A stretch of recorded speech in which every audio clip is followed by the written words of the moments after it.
नमस्कार दोस्तों, स्वागत है आप सभी का आपके अपने चैनल लर्निंग की क्लास में।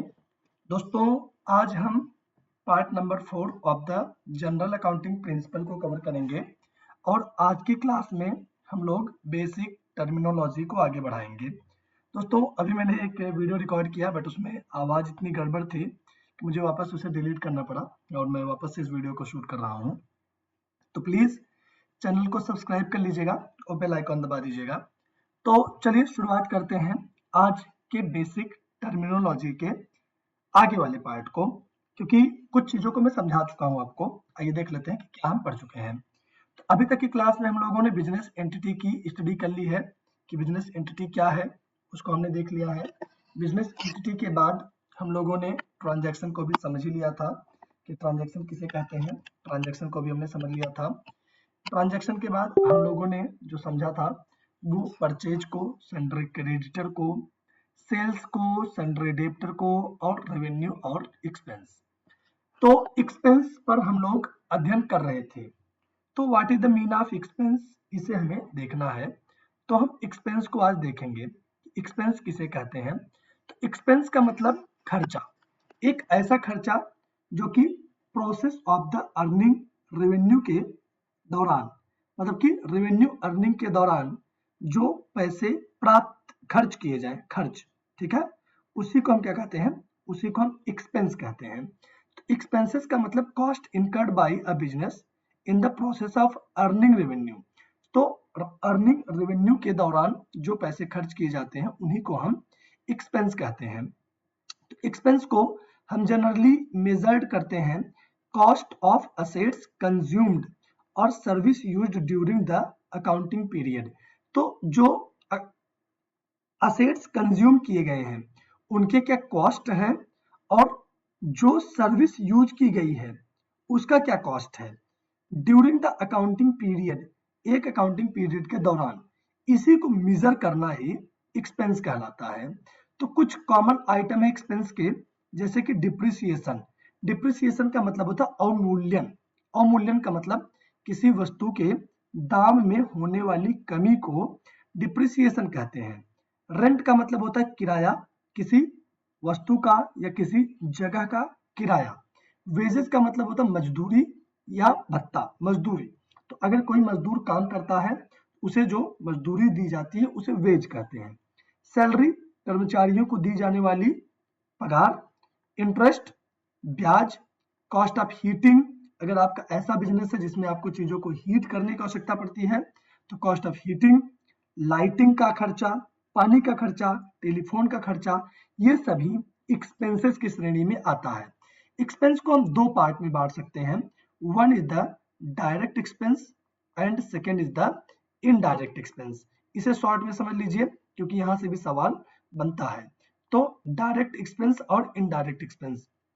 डायरेक्ट एक्सपेंस का मतलब घटना घटने के तुरंत बाद, घटना घटने के तुरंत बाद खर्च हो जाए, लेकिन इसमें घटना घटने के बाद एक निश्चित टाइम पीरियड लगता है, एक निश्चित टाइम पीरियड लगता है सामान पैसे को खर्च होने में। जैसे अगर मैं बात करूं कि वेजेस की, वेजेस का मतलब अगर मजदूर ने आपके यहाँ काम किया तो उसको आपको तुरंत एट वंस पैसा देना होगा। तो इसके लिए कोई पीरियड नहीं चल सकता, एट वंस आपको पैसा देना होगा। यह एक प्रकार का डायरेक्ट एक्सपेंस है। आपकी ऑर्गेनाइजेशन की तरफ से किसी ने ट्रेवलिंग की तो ट्रेवलिंग का पैसा भी आपको तुरंत देना होगा। आप सामान मंगवा रहे हो, ऑक्ट्रॉय पे किए, ऑक्ट्रॉय का मतलब होता है चुंगी, ऑक्ट्रॉय। तो अगर आपने ऑक्ट्रॉय पे किया, मैं स्पेलिंग लिख देता हूं, ऑक्ट्रॉय, अगर आपने ऑक्ट्रॉय पे किया, ऑक्ट्रॉय भी आपको तुरंत पे करना होगा। इस प्रकार के खर्चे को हम डायरेक्ट एक्सपेंस की श्रेणी में रखेंगे। लेकिन वहीं पर अगर हम बात करें सैलरी की, तो सैलरी एक निश्चित टाइम पीरियड के बाद देनी पड़ती है। जैसे सैलरी एक माह के पीरियड में पे होती है, तो इसे हम क्या कहेंगे? Indirect expense. अगर हम टेलीफोन बिल की बात करें, किसकी? टेलीफोन बिल की बात करें, तो टेलीफोन बिल भी एक निश्चित टाइम पीरियड के बाद पे होगा, इसे भी हम इनडायरेक्ट एक्सपेंस की श्रेणी में रखेंगे। एक्सपेंस को हम दो श्रेणी में बांट सकते हैं, एक डायरेक्ट एक्सपेंस और एक इनडायरेक्ट एक्सपेंस। डायरेक्ट एक्सपेंस का मतलब जो घटना घटने के तुरंत बाद पैसे खर्च हों, डायरेक्ट एक्सपेंस, और घटना घटने के बाद एक निश्चित टाइम पीरियड के बाद जब पैसे खर्च हों तो इसे इनडायरेक्ट एक्सपेंस की श्रेणी में रखा जाता है। बात करेंगे इनकम की। तो इनकम का मतलब the difference between revenue and expense. Revenue और एक्सपेंस के बीच का जो अंतर होता है उसी को इनकम कहा जाता है।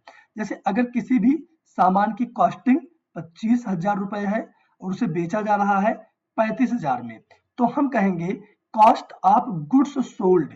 कॉस्ट ऑफ गुड्स सोल्ड का मतलब जो वस्तु बेची गई उसकी क्या कॉस्ट है, कॉस्ट माने लागत, कीमत 25,000, एंड सेल ऑफ गुड्स कितनी है 35,000।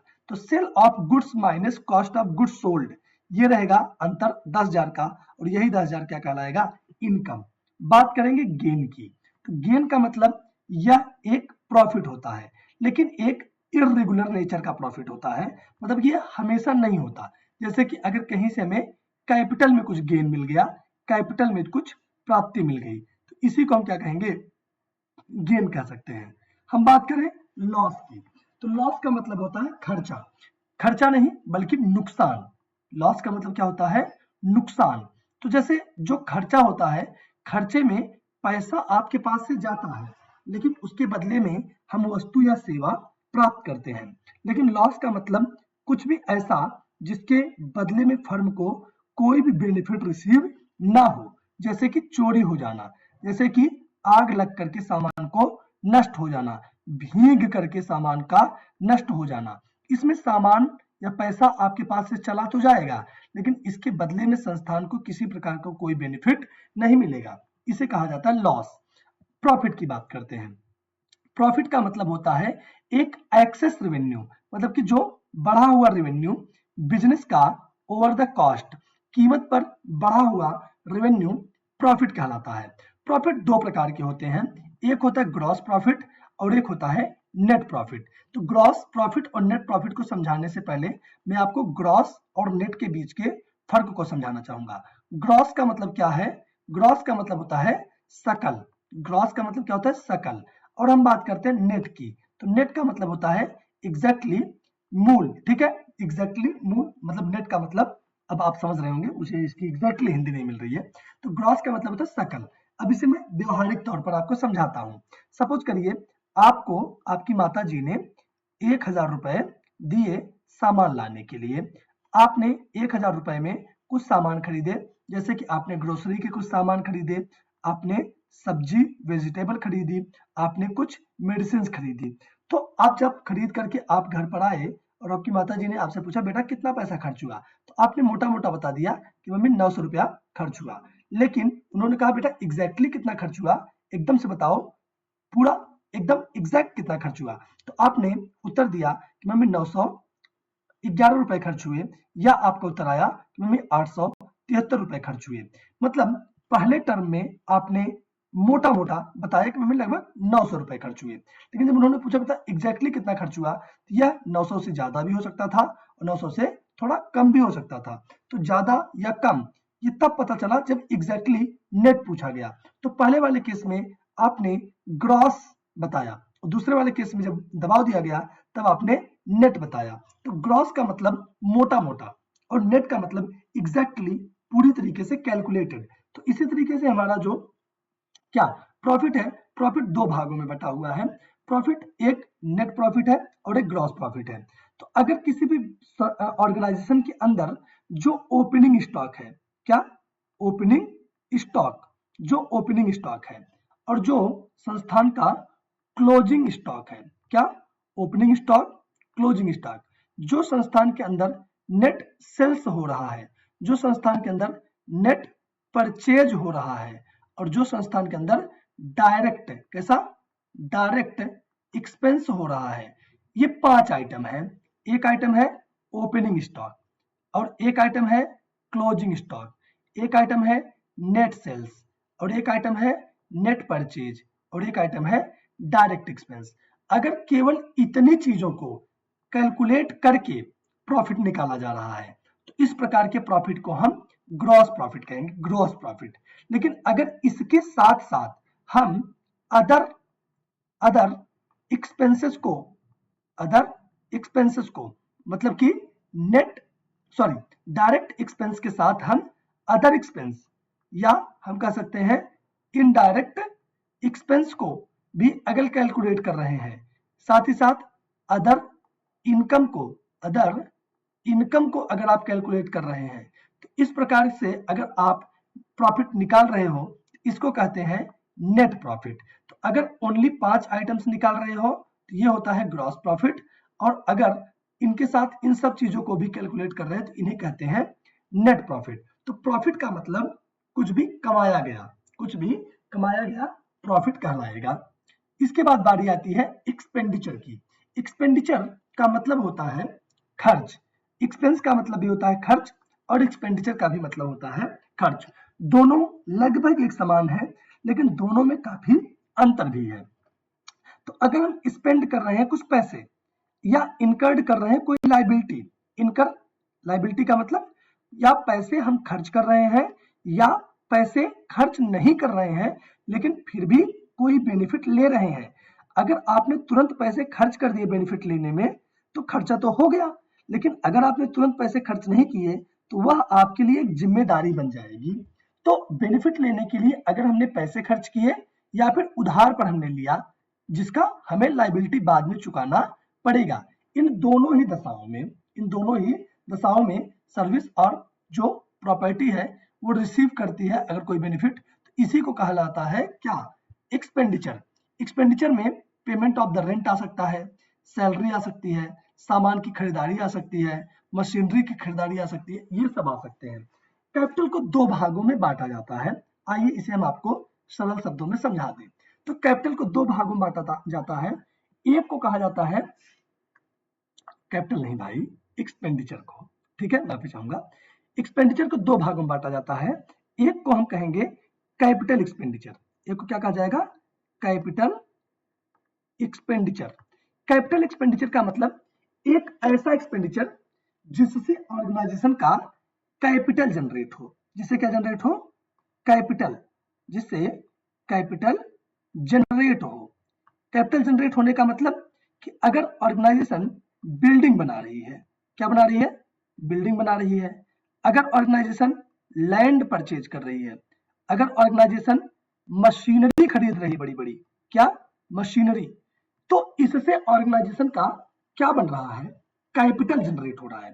कैपिटल का मतलब पूंजी, क्या बन रही है, पूंजी, और ये जितना ही ज्यादा हम कैपिटल जनरेट करेंगे उतना ही ज्यादा उस ऑर्गेनाइजेशन के अंदर पोटेंशियल होगा प्रॉफिट अर्न करने का।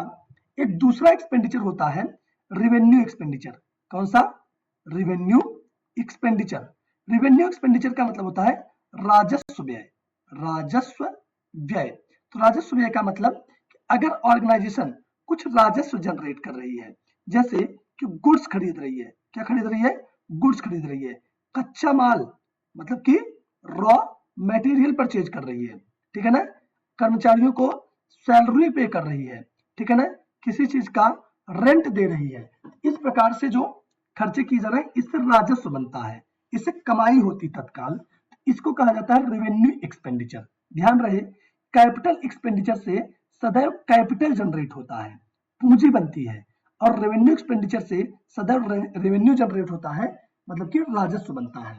मैं आपको एक बात बता दूं, जो कैपिटल एक्सपेंडिचर है इसका जो इफेक्ट है यह एक ईयर में, यह एक ईयर में नहीं निकलता, इसका इफेक्ट एक ईयर में नहीं निकलता, और इसका इफेक्ट एक ईयर में क्या होता है, निकल जाता है। मतलब कि अगर ये खर्चे किए जाएंगे तो ऑर्गेनाइजेशन एक साल में इनकी रिकवरी नहीं कर पाएगी, लेकिन अगर रेवेन्यू एक्सपेंडिचर किया जाएगा तो ऑर्गेनाइजेशन एक साल में इसकी रिकवरी कर लेगी। तो इसी आधार पर यहाँ पर पूरी की पूरी बातें समझाई गई हैं। यहाँ पर लिखा गया है ना, if the benefit of expenditure is exhausted with in a year, तो इसी को हम क्या कहते हैं, रेवेन्यू एक्सपेंडिचर, और अगर ये एक साल से ज्यादा लग गया तो इसी को कहा जाता है कैपिटल एक्सपेंडिचर। तो इस तरीके से आप इस बात को समझते रहिए कि जब कैपिटल एक्सपेंडिचर किया जाएगा, जब एक्सपेंडिचर किया जाएगा, इससे संपत्तियां खरीदी जाती हैं। बिल्डिंग क्या है, संपत्ति, लैंड क्या है, संपत्ति, मशीनरी क्या है, संपत्ति, संपत्तियां खरीदी जाती हैं। जितना ही ज्यादा हम कैपिटल एक्सपेंडिचर करेंगे ऑर्गेनाइजेशन के अंदर उतनी ताकत आएगी रेवेन्यू अर्न करने की। अर्न रेवेन्यू के लिए ताकत तब आती है जब हम ज्यादा से ज्यादा कैपिटल एक्सपेंडिचर करते हैं। इसके बाद बारी आती है ड्राइंग की। तो ड्राइंग क्या है? ड्राइंग का मतलब ये है कि अगर आप अपने ऑर्गेनाइजेशन में से, सपोज आप एक प्रोप्राइटर हैं और आपने कोई भी पैसा या कोई भी सामान संस्था से निकाल लिया, तो इसको हम क्या कहेंगे? ड्राइंग। और यह निकाला था आपने अपने व्यक्तिगत इस्तेमाल के लिए। अगर आपने व्यक्तिगत इस्तेमाल के लिए सामान निकाला, तो इसी को क्या कहा जाता है? ड्राइंग। ठीक है, आपको इसकी एंट्री करनी होगी। आपके मन में सवाल आएगा, सर क्यों? हम तो मालिक हैं, आप भले मालिक हैं, लेकिन मैंने आपको बिजनेस एंटिटी बता रखा है। एंटिटी बताते समय मैंने आपको समझाया था कि भाई आप कोई भी हो, आप अलग हैं, बिजनेस अलग है। फिर आता है कैपिटल। कैपिटल क्या है? It is amount invested in the enterprise. तो किसी भी ऑर्गेनाइजेशन के चलाने के लिए जो शुरुआती पूंजी लगाई जाती है, उसी को कैपिटल कहते हैं। कैपिटल दो प्रकार के होते हैं, एक सिंपल कैपिटल होता है और एक होता है वर्किंग कैपिटल। एक कैपिटल और एक वर्किंग कैपिटल। तो कैपिटल का मतलब क्या? कैपिटल का मतलब कि जो बिजनेस को चलाने के लिए, चालू करने के लिए, ठीक है, लगाया जाता है, उसे क्या कहते हैं? कैपिटल। अब बिजनेस चालू होते ही प्रॉफिट देने लगेगा क्या? नहीं, बिजनेस चालू होते प्रॉफिट नहीं देगा, वो कुछ समय लेगा आपसे। तो उस टाइम तक बिजनेस को चालू रखने के लिए, बिजनेस को चालू रखने के लिए या बिजनेस के विस्तार के लिए, किसके लिए? विस्तार के लिए जो पैसे लगाए जाते हैं उसे वर्किंग कैपिटल कहते हैं। फिर आती बारी असेट्स की। असेट्स का मतलब कि कोई भी संपत्ति जो संस्थान से जुड़ी हो और जिसके दाम में या जिसकी कीमत में समय के साथ कमी या वृद्धि हो। तो अगर कोई क्या है? सामान है, वस्तु है और वह संस्था से जुड़ी है और उसकी कीमत में समय के साथ कमी या वृद्धि हो रही है, इसी को हम क्या कहते हैं? असेट्स कहते हैं। असेट्स असेट्स का वर्गीकरण हम दो आधार पर करते हैं। तो असेट्स के वर्गीकरण के लिए दो आधार कौन कौन से हैं, मैं उनको समझाना चाहूंगा। तो अगर आपने उनका स्क्रीनशॉट ले लिया हो तो मैं इसको मिटा दूं। ठीक है, तो असेट्स को हम वर्गीकृत करेंगे दो भागों में। तो दो भाग के दो आधार पर, एक आधार होता है टेंजिबिलिटी का और एक आधार होता है इनटेंजिबिलिटी का। मैं असेट्स को समझने के लिए एक तरीका और मैं आपको बता देता हूं। असेट्स का मतलब हमेशा उस वस्तु से लीजिएगा जिसके जाने पर आपको दुख हो। आप ऑर्गेनाइजेशन के ओनर हो या फिर अकाउंटेंट हो, लेकिन वह अगर चला जाए वस्तु तो आपको तकलीफ हो, ऐसी वस्तु को हम क्या कहेंगे? असेट्स। तो असेट्स का वर्गीकरण हम पहले आधार पर करने चल रहे हैं और पहला आधार है टेंजिबिलिटी का। किसका? टेंजिबिलिटी का। तो टेंजिबिलिटी के आधार पर हम असेट्स को कुल दो रूपों में बांटते हैं। पहला आधार है टेंजिबल। क्या? टेंजिबल। तो टेंजिबल का मतलब एक ऐसी संपत्ति से है जिसे स्पर्श किया जा सके। जैसे आप कैश को स्पर्श कर सकते हैं, आप संस्थान की मशीन को स्पर्श कर सकते हैं, संस्थान की बिल्डिंग को स्पर्श कर सकते हैं, संस्थान के लैंड को स्पर्श कर सकते हैं। तो जिनको स्पर्श किया जा सके वह टेंजिबल एसेट। और कुछ संपत्तियां ऐसी हैं जिन्हें स्पर्श नहीं किया जा सकता, उन्हें हम इनटेंजिबल असेट कहते हैं। तो इनटेंजिबल असेट्स का मतलब क्या होता है? इनटेंजिबल असेट का मतलब जिनको टच नहीं किया जा सके। जैसे किसी भी ऑर्गेनाइजेशन का वेबसाइट, किसी भी ऑर्गेनाइजेशन का यूट्यूब चैनल। तो जैसा कि मैंने बताया कि जिसे जाने पर आपको दुख हो, तो जैसा कि मेरा यूट्यूब चैनल था Hub to Hunt Academy, 1 lakh subscriber के साथ डूब गया, हैक हो गया, तो इसे जाने पर मुझे दुख हुआ ना, तो क्योंकि यह मेरी संपत्ति थी। तो ये संपत्तियां हैं, संस्थान की वेबसाइट उसकी संपत्ति है, यूट्यूब चैनल उसकी संपत्ति है, साथ ही साथ उसका गुडविल। क्या? गुडविल माने विश्वास, भरोसा, यह भी ऑर्गेनाइजेशन की क्या है? संपत्ति है। तो इन संपत्तियों को हम छू नहीं सकते, इनको कहा जाता है इनटेंजिबल असेट। तो टेंजिबल असेट वे संपत्तियां हैं जिन्हें छू सकते हैं और इनटेंजिबल असेट वे संपत्तियां जिन्हें छू नहीं सकते। देखो यहां लिखा है tangible item are those which can be touch, physical presence है ये।